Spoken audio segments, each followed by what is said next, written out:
Good morning, St. Viator staff. This is Bev, your counselor, coming to you on Friday. And wow, it's so good that we have made it through and we're going into spring vacation. Today, I want to share a story with you that I often share with kids. It's called Howard B. Wigglebottom, and he learns to listen. And most of the time, I know that you will send children to me, and they are in my office because they don't understand how important it is to listen. Well, I want to bring a message to you today about the importance of selective listening. And listen to the important things that are around us. I was out walking the other day, and I noticed as I was out walking, I listened to the birds, and I could hear the signs of spring. I was listening to the wind blowing, and I saw the leaves, and they were fresh and clean, and it really brought peace to me as I was walking. And it suddenly occurred to me, we need to listen for the right things, because it's so comforting when we listen for the right things. Teachers, we teach our kids to listen. We teach them to listen because it's better learning. We give them instructions. We teach them to answer questions. And right now, I want us to listen for stories of people who are doing courageous things and helping co-workers. Because you know what it does? It drowns out all of the doom and gloom and the sick and dying folks that the news wants us to listen to. When we're teaching kids, we teach them to listen with their ears and their eyes, because that gives them better directions. And so as I was sharing this book with you, this is a little story about a bunny.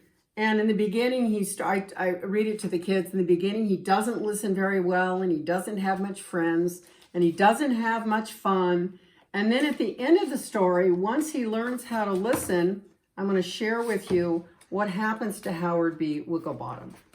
He learns that he has friends, he has fun, and it's really good.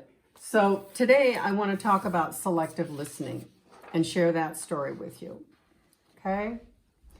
We're going to have much less trouble if we listen to the right things.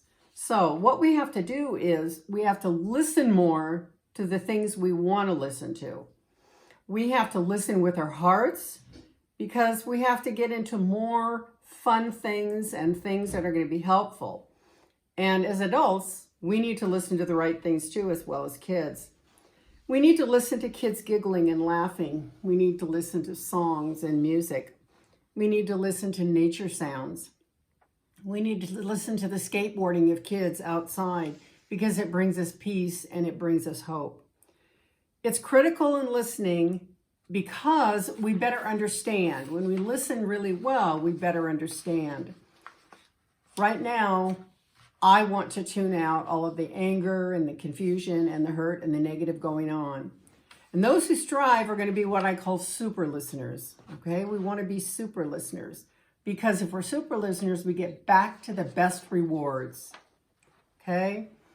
We listen to the positive versus the negative. We listen to all the people beating the virus over the people who are dying.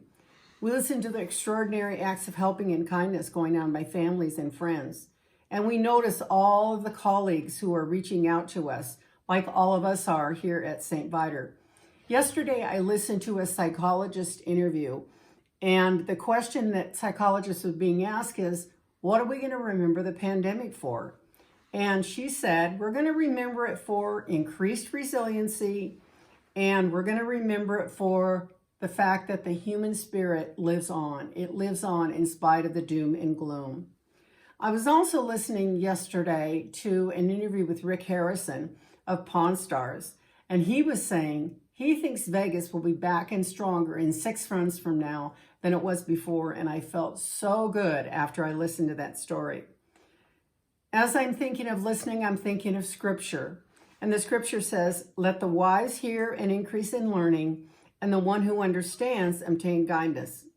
So finally, what I want to say is, let's strive to be super listeners, hear the right sounds, tune out the rest, and let's have peace and enjoy a great spring vacation.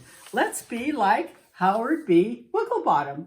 And this is your counselor saying, bye-bye, have a great spring vacation.